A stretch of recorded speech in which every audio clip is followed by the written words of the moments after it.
Mostly Me, Occasionally Wise, and this week we're doing something a little different. I have a guest on the show, Miss Danielle Frank. She is the author of A Wine Lover's Guide to Parenting. We talk about her book, we talk about her years in Hollywood, and everything in between. I hope you enjoy the show as much as I enjoyed interviewing her, and remember to stay mostly you, occasionally wise.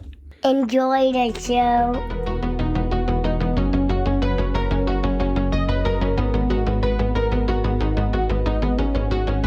Welcome to Mostly Me, Occasionally Wise, and today I have a very special guest, Miss Danielle Frank, who is the author of A Wine Lover's Guide to Parenting. How are you doing today? I'm great, thank you. How are you doing? Thanks for having me on. Oh, I'm doing good. I'm doing good. I just celebrated Father's Day, and it was amazing as always. My kids are really good about giving me really cool gifts. So I know you've been doing a lot of traveling. Have you recovered to that from that? Or are you still traveling, or how's that going? I'm finally home for a while, which, Okay. well, I say that, although I'm heading to Vegas for a quick little weekend this weekend, but then I am home for a while, which I'm very excited about. Oh, yes, that's awesome. That's awesome. Well, it's It's cool. always nice to be home. Oh, yeah, definitely, definitely, especially after long trips that you've been taking. So let's get into it. So you started out at Miramax, and obviously before becoming an author, how did how did that come about? And obviously, it's just more than just handing in an application and going there. It's probably pretty extensive. So just tell me how you got on at Miramax. Yeah, I mean, I was, when I grew up in New York, Mm-hmm. and I'd always wanted to be in the film industry. My niece just graduated college now, and I always say now it's like, I don't know, I feel like there weren't as many tools as what's available to them today to like understand like what's really involved in jobs. All I knew is I wanted to work in the entertainment industry. And Miramax was the only major studio in New York. So for me, it was Miramax or nothing. And this is when Miramax was in its heyday as well. Yeah. So yeah, during college, I got an internship at a talent PR firm. So that kind of gave me a little bit of entertainment experience in the PR realm. Mm-hmm. And so, yeah, when I graduated, it was just didn't know what I wanted to do at Miramax. I just wanted to be there. And luckily enough, there was a role that opened up in the international PR department. Okay. Somebody I went to college with worked in the domestic PR department. So, obviously it helps to have a foot in the door of somebody that can pass your resume along and recommend you. And then having had that PR experience during my internships in summer, certainly gave me a little leg up as well. And yeah, I got the job and it was incredible, living and working in New York City in your 20s, working at, as I said, Miramax was in its heyday. It was the time of my life, that's for sure. That's awesome. So for those that are listening who don't know a whole lot about Miramax, because Miramax, you don't hear their name a lot, especially anymore, but they are an American film and television producer or producing company, and they've done films such as the newer Halloween franchise, Good Will Hunting, Reservoir Dogs, Pulp Fiction, just to name a few. Their list was incredibly long. I was actually impressed with some of the movies they had their hands in. So with your role working in international PR, what was the most exciting part about that? Is there anything that just stands out, or was it just all just incredible? I mean, of course, it's a job like anything else, right? So there's certainly, days of paperwork and things like that. But yeah, I mean, international PR, we would take the films with the talent to all the major international film festivals. So Berlin Film Festival, Cannes, Venice, Deauville, we would do press tours. So I've been so fortunate to be able to go on so many of these press tours, go to all these film festivals, traveling with the talent, seeing the world, promoting these films.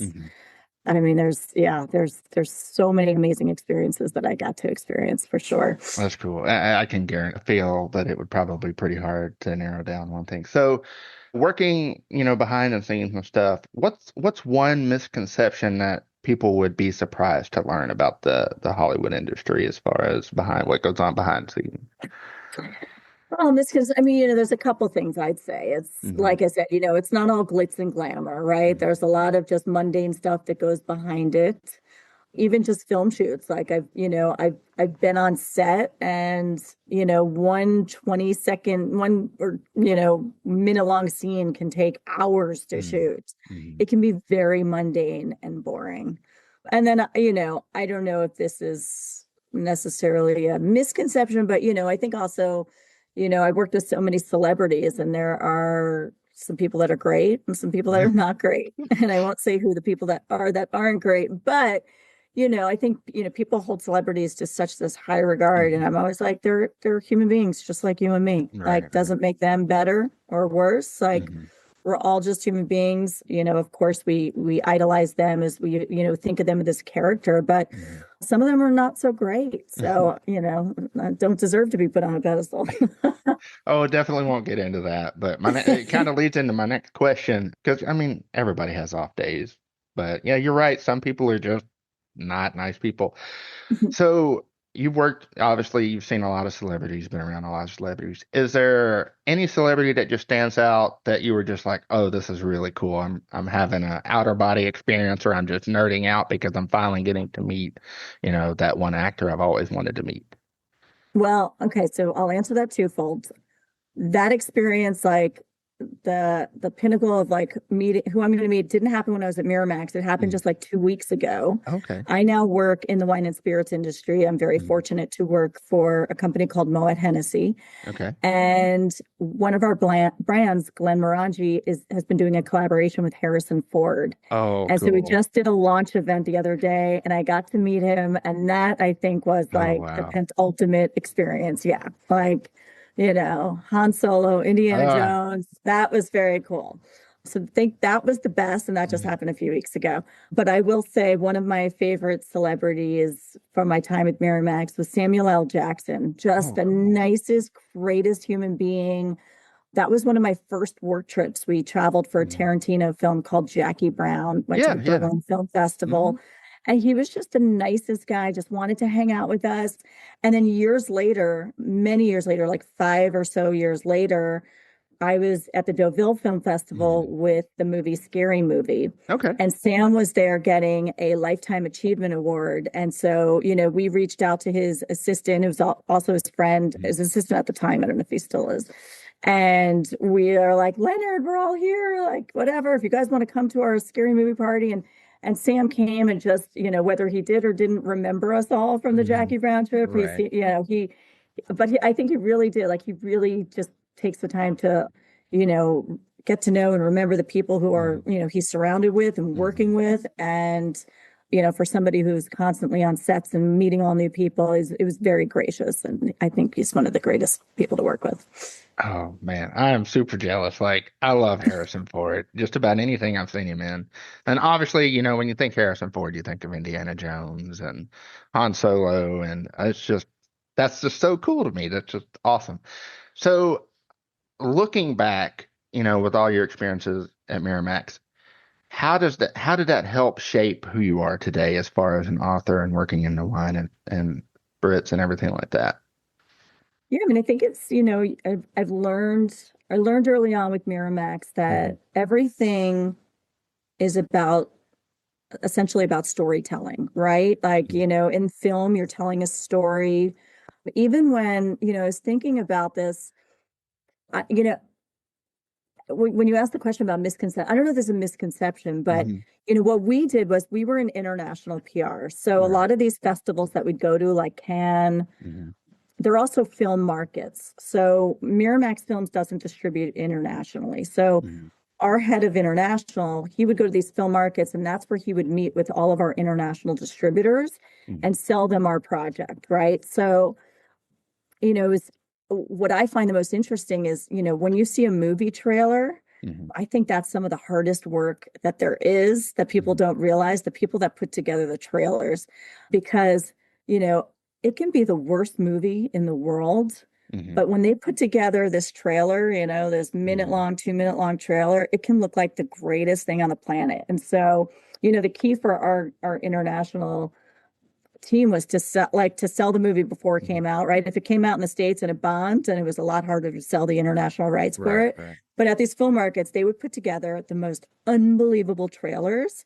and the international distributors would see this and think it's going to be great and, buy the film. And yeah, I think the people that work on the trailers are the most incredible because they really sell the story, but so that's what I learned early on. It's about storytelling. It's about Mhm. selling the image of what you want them to believe the film is. When we're promoting it, it's, that actors are storytelling, right? They're selling an image of the character that they're embodying. And then when I moved into wine and spirits, I kind of transitioned rather quickly. I moved to LA. There were no studio jobs, so Mhm. I was working for a personal PR firm, Okay. and I quickly realized that's not for me. No disrespect to people that do Mhm. it. I'm not a yes man or a babysitter. And this company that I worked for was just a little bit of a toxic environment. So I quit Mhm. without having another job, which is also it's very unlike me. I'm very type A. Mhm. And so I fell into this role in wine and spirits, and I thought it'd be temporary. Now here I am 22 years later. But I remember my interview with Bacardi USA, where I first worked for 10 years in the industry.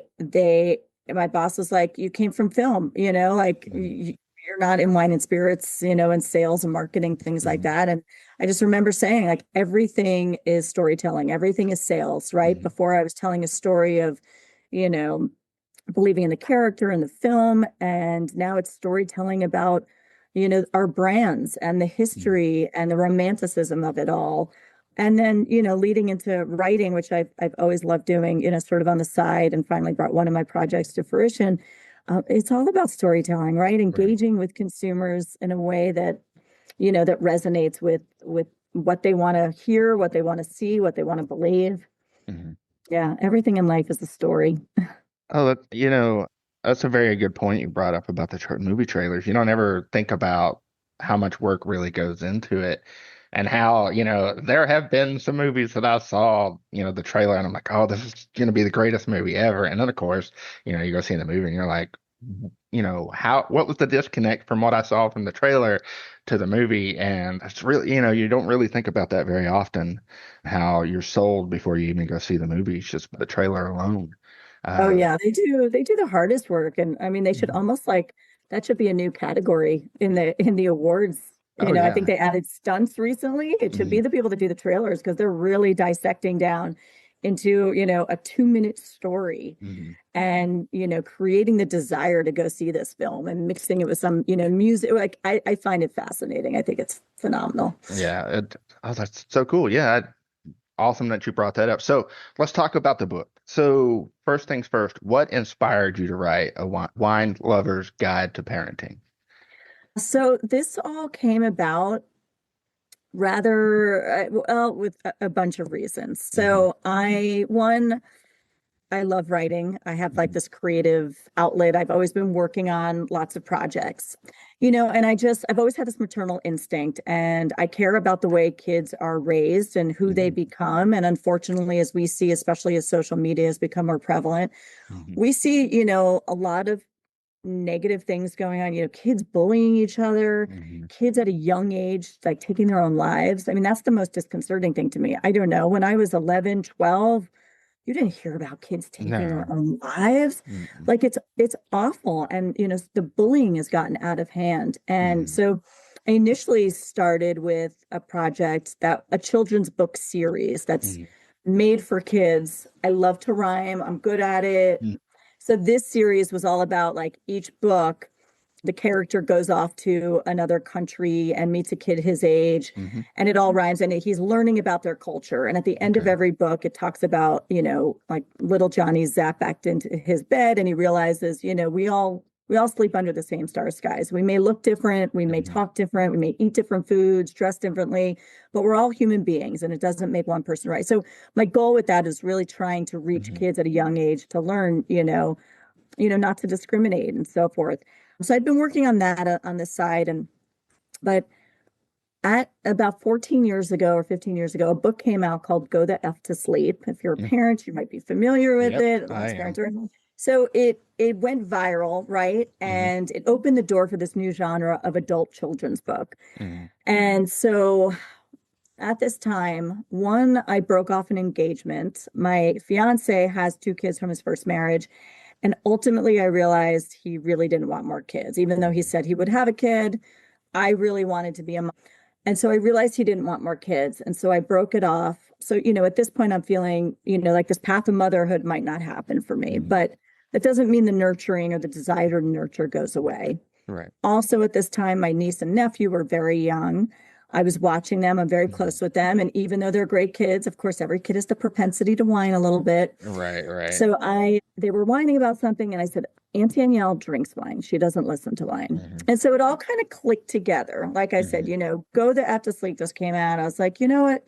Instead of maybe creating this project of the children's book series, which that was very time consuming, right? It's like Right, each right. book is a different culture, and I wanted to Hmm. try and package up 10 books. I was like, I thought it would be so fun to do an adult children's book Hmm. aimed at, reaching the new parent or the young parent before the kid may even be born or when they're young, just relating wine terminology to human behavior and how to raise your kids, all related to wine terminology. And then also, in the book, every time I use wine terminology, it gives the definition. So it, became my homage to parents, to wanting to have a seat at the table to how kids are raised well, but Hmm. also educate consumers on wine. As we said, I work in the wine and spirits industry. I love making wine knowledge accessible and easy and fun. So this Hmm. kind of put it all together to make it a one-stop shop of a humor book, but also, a poignance, a guide to raising your kid well. And Hmm. it's not about a parenting manual, right? Some people Hmm. say, I'm not actually a parent, but you don't need to be Hmm. a parent in a human No. behavior. It's just a humorous look at human behavior, Right, at right. relationships, the lessons we learn from watching families, children, adults interact. So whether you're a parent, an aunt, an uncle, a bonus parent, as I was for many years, Hmm. or simply someone who's ever dealt with, another human being, you can see yourself and others in all these situations. Right. So that's just awesome. So when writing this book and being that you're not a parent yourself, obviously, was there any hesitation with writing it, or was this clearly, obviously, something you've always just wanted to do? Like, because I know there's a lot of outside noise from some parents that are like, well, you're not a parent, you can't relate to these kind of things. Was there any of that noise, and did it interfere with the writing of this book? No, because I think, because it's a humor book, it's Hmm. written like a children's book. It's Right. illustrated, right? I'm not claiming to be, Dr. Danielle Frank. It's Right. like it's a humor book. Hmm. And also, as I said, like I was a bonus mom for many years to my Hmm. ex's kids. I was Hmm. engaged with my niece and nephew's lives. I'm Auntie Danielle to so many friends' kids. Yeah, yeah. And, I always say I see parents, being on the sidelines, I sort of get the best seat in the house, right? I get to witness Hmm. the triumphs, the chaos, Hmm. the tantrums, all without the 3 a.m. wake up calls and the carpool duty. And I've seen parents trade war stories like battle hardened soldiers on the Hmm. battlefield. And sometimes when you're in it, it's Hmm. not so easy to see, what's right in front of you. Right, right. And, my friends, I was even out with my friends last night who their son Hudson, I'm Aunt Danielle too. And they was, they say it's like it's the village around you. And Hmm. sometimes when you're deep in it, it helps to have the village perspective on things. And it's not from a Hmm. judgmental place. It comes from a place of love and wanting, Hmm. wanting the best for their kid. And, again, it's not everything in the book is like teach your kids manners, Right. teach them about not bullying. So you don't need to be a parent to know Hmm. basic human, decency and behavior. Right. It's a good point you bring up the village because a lot of parents don't realize how important perspective is, and you bring that up in your book. Like in my example, we have three kids in different phases of life, having a 4, 13, and 19-year-old. And, having everyone, we do a church small group every Wednesday night, and having everyone bring their kids, and it just, you realize your kids are like sponges at certain ages, at all ages, to be honest with you. And just having something or someone say something that, oh, I may not have thought about that, or why don't I approach it the way they suggested? It really is important to have a really good and I'm trying to think of the word, just motivational and just be there for you type of village. And it's very, very good point that you brought up. So I have to ask, which lesson in the book is your personal favorite? Well, choosing a lesson that's my favorite, that's like choosing your favorite child. So I don't have Mm, an I don't have an absolute favorite. One I do love, one of my favorites that I get a good response to is there's a chapter called about is your kid a mulled wine? And hmm I've gotten some great responses from that because a mulled wine, if you're familiar with it, it's heated, you add hmm spices to it, it's hmm sometimes served in a punch bowl. So so this relates to you don't want your kids to be heated, spiced, packing a Right. punch. You don't want them to be a bully.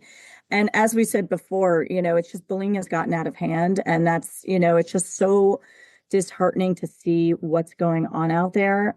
And so many moms have said to me that I've done some podcasts with some moms. And I remember one of the first podcasts I did, she said that resonated with her the most because, hmm you know, it, I saw this with my stepmother and her son that she had with my father. It was always like, not my kid, not my kid. hmm And I get it, right? You don't want to Right. believe it's your kid, but this first podcast I did, she said, that resonated with her because she did get some feedback that her son was, being a little aggressive at school. And hmm you don't want to believe it, but it makes you just think a little bit like, maybe it is my kid. And if so, then I need to nip it in the bud now. hmm And so I love that. I love that feedback because, of course we want to, believe our kids are great, but that's the whole idea of this is like do it while it's young, nip the bad behaviors while they're young, hmm so they grow up to be, a beautiful bottle of wine.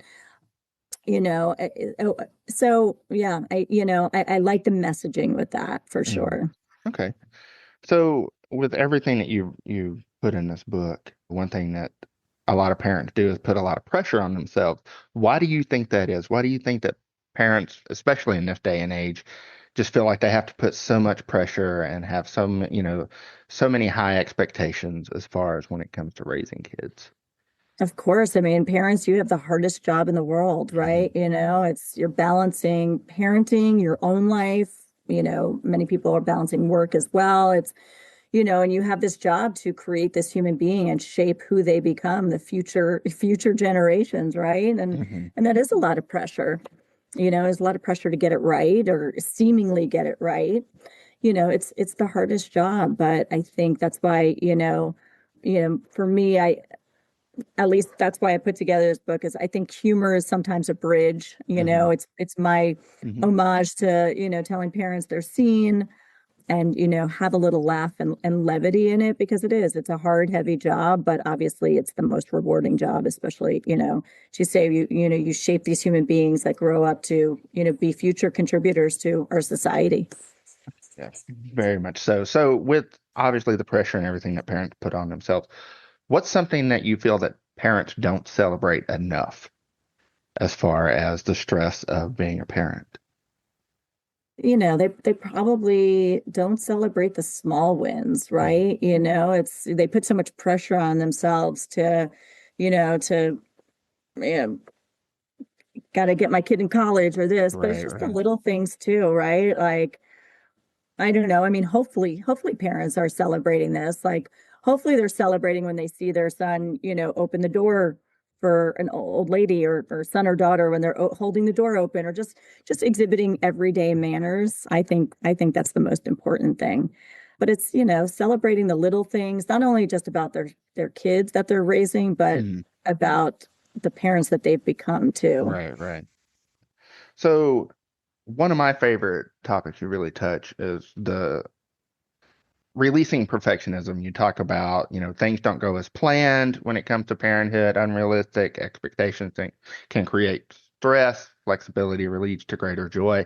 I obviously can relate because I have a 13-year-old who has ADHD, and when it came to understanding him, obviously had all these unrealistic expectations because I was uneducated when it came to, his diagnosis. So that that one really stood out to me and it means a lot to me. So appreciate, of course, everything in this book is great. So now I have some fun questions. Sure. So if parenting were a wine, what would the tasting notes say?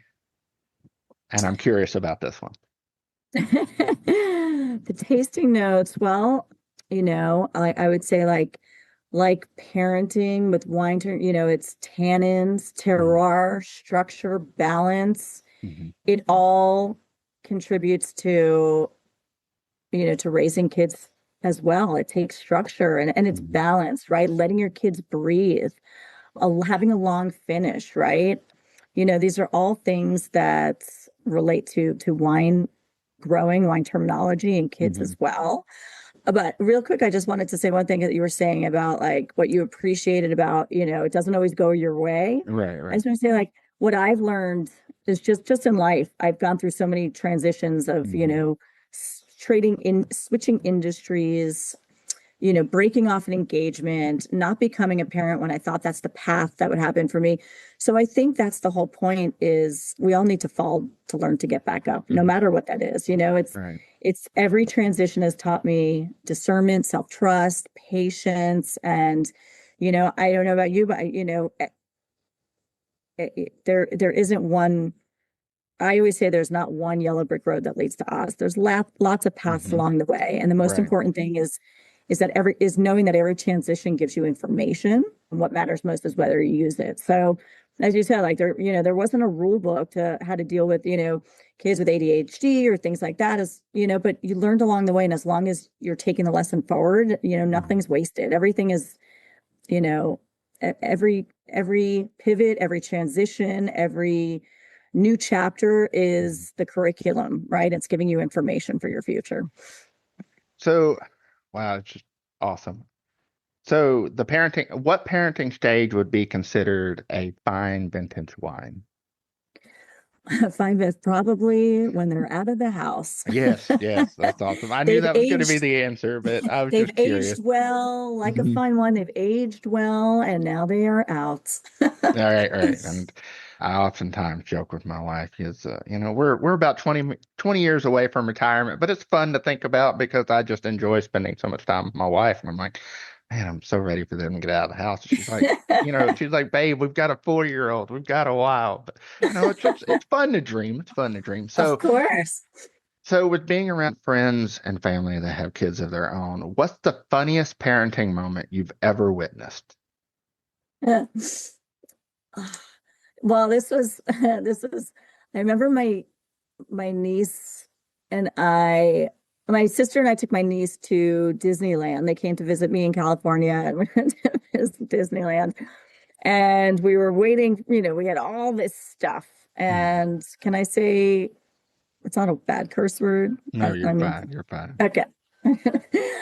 It's just the word shit. But we're waiting for the trolley and we're like, we've got this in our arms and all this merch and all this cotton candy and food. And there was a Mhm. big cup of soda. And I don't know, one of us was spilling all over. And my sister and I were just like, oh shit, oh shit, oh shit. And my little niece is like, oh shit, oh Uh, shit, oh shit. I just love, I know they're not supposed to curse, but I think I find it the funniest when they yeah. just start mimicking Mhm. the things they're not supposed to say. Oh no. Well, I have one more funny. Okay. This was the same trip. And then my sister and I were just walking down the street and we walked into like a Victoria's Secret Hmm. and we're just like looking around and I literally turned around and I think my niece was like 3 years old at this Hmm. point. And she literally had taken this huge, like double D pink bra, and she just all of a sudden she put it on. She's like, "Does it fit?" That's awesome. Yeah, yeah, it's dying. I mean, there's so many great moments like that. Kids are just adorable Yeah, and then of course you bring that up in most your of the book. time. Right, right. You bring that up in your book about just finding moments where it's funny, even in stressful situations.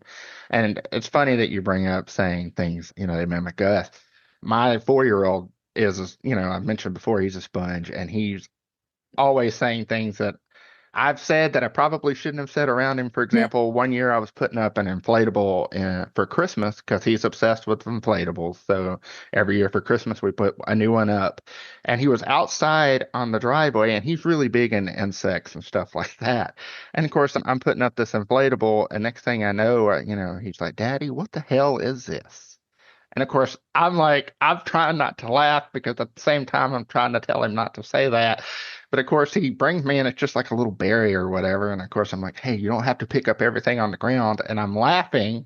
And he says it again because he knows I'm laughing, and I'm like, hey, we don't need to say that because I don't need you saying it at preschool and then getting a call from the teachers. So No. definitely, definitely. So I have one more question, and it's about the book. You know, if readers were to walk away with one lesson from A Wine Lover's Guide to Parenting, what do you hope that it is? I hope that they take away from the book that, you know, it's it's a good question. I hope they take away from the book that it's meant with love, Hmm. but it is, very poignant just about, like I said, like human decency and human behavior. It's their responsibility to shape who these kids become. Hmm. And like I said, that was my drive for wanting a seat at the table, because this is the future society, the future Right. generations of people running this world. Hmm. And, if they don't learn kindness and patience and, to not be a bully at a young age, then, we see what it can do to members of society as we get older. And so it's just, take away to have some fun with it, and that's why it's written like a children's book. It's funny Hmm. to, they're serious, it's serious in about human behavior, but to have some fun and light and levity with it, and to also enjoy a nice glass of wine with it. Right, right, exactly. So Yeah. I would love to hear an excerpt from the book, like before we started. Pick anyone, they're all great. So you just, whenever you're ready, you read away and we'll listen and enjoy. Super. So I'm going to read lesson 3. You don't want your kids to ferment. Fermentation. So as I said, every time I use a wine terminology, it gives the definition at the bottom of the book, Mhm. at the bottom of the page. At the back of the book, there's a basic understanding of how wine's made. So it's a great, Mhm. it's a great gift for anybody that wants to learn about wine as well and just wants a good laugh. But fermentation process in winemaking is when you convert sugar to alcohol. And so Mhm. when we think sugar is something sweet, alcohol is, harsh and biting. So this is about, you don't want your kids to turn from someone sweet into someone harsh because they have bad manners. Right. Manners, manners, manners are the key to it all. These lessons need to start even when they're small. Teach them this from day one before they start to crawl. You don't want your kid to be the sour grape in the bunch and turn into a spoiled brat that kids want to punch. When they start talking, make sure they know thank you and please, and to always say bless you when they hear someone sneeze. Please and thank you are an absolute must. Without that, your child's a total bust. There's nothing worse than a child who has behavior that is crude, because it'll continue as they're older and become someone who's rude.